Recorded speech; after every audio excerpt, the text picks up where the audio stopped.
السلام علیکم ورحمۃ اللہ وبرکاتہ۔ دوستوں، میں نفیس اکبر قاسمی۔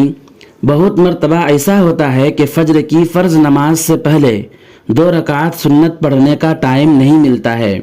جماعت میں شریک ہونے کے لیے سنت چھوڑنا پڑتا ہے۔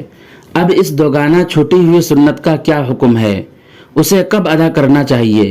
اس سلسلے میں کیا فرماتے ہیں علماء کرام اور مفتیان اعظام؟ چنانچہ کسی نے دارالعلوم دیوبند سے فتویٰ پوچھا ہے۔ دارالعلوم دیوبند کے فتویٰ سے پہلے ہم علامہ یوسف بن نور ٹاون کراچی کا فتویٰ دیکھتے ہیں۔ سوال: فجر کی سنت فرض نماز کے فوراً بعد پڑھ سکتے ہیں؟ کوئی روایت موجود ہے؟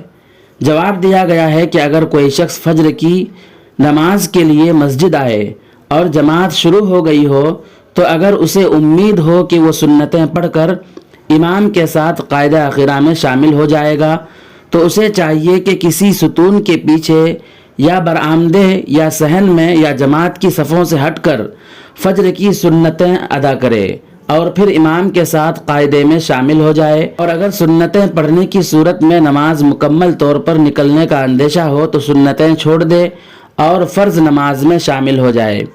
سنت رہ جانے کی صورت میں سورج طلوع ہونے سے پہلے اس کو پڑھنا جائز نہیں ہے۔ احادیث میں فجر کی سنتوں کی قضا کا وقت طلوع شمس کے بعد ذکر کیا گیا ہے۔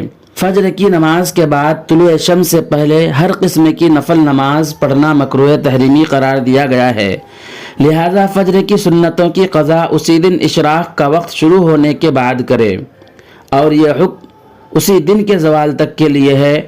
اس دن کے زوال کے بعد فجر کی سنت کی قضا درست نہیں ہے۔ دارالعلوم دیوبند کے دارالافتاء سے کسی نے فتویٰ پوچھا ہے۔ سوال: کیا سنت نماز کی بھی قضا ہوتی ہے؟ جیسا کہ دیکھا گیا ہے کہ کسی کی فجر کی سنتیں چھوٹ جانے پر طلوع آفتاب کے بعد پڑھتا ہے۔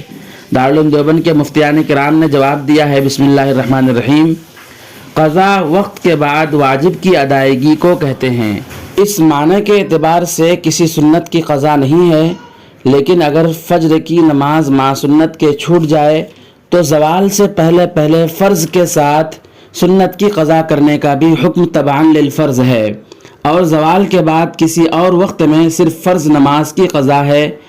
اسی طرح اگر فجر کی صرف سنت رہ گئی تو امام محمد رحمۃ اللہ علیہ کے قول پر طلوع شمس کے بعد زوال سے پہلے تک اسے پڑھ لینے کو بہتر کہا ہے، لہٰذا امام محمد رحمۃ اللہ علیہ کے قول کی بنیاد پر طلوع آفتاب کے بعد فجر کی سنت پڑھ لینا جائز ہے۔ واللہ تعالی عالم۔ دارالفتاء دارالعلوم دیوبند۔ دوستو، ویڈیو کے تعلق سے آپ کا کیا خیال ہے؟ ایک پیارا سا کمنٹ کر کے ضرور بتلائیں۔ پھر ملتے ہیں جلد ہی کسی نئی ویڈیو کے ساتھ۔ اگر آپ نے ابھی تک ہمارا چینل سبسکرائب نہیں کیا ہے تو اسی طرح کی اہم ویڈیو پانے کے لیے ہمارا چینل ضرور سبسکرائب کریں۔ السلام علیکم ورحمۃ اللہ وبرکاتہ۔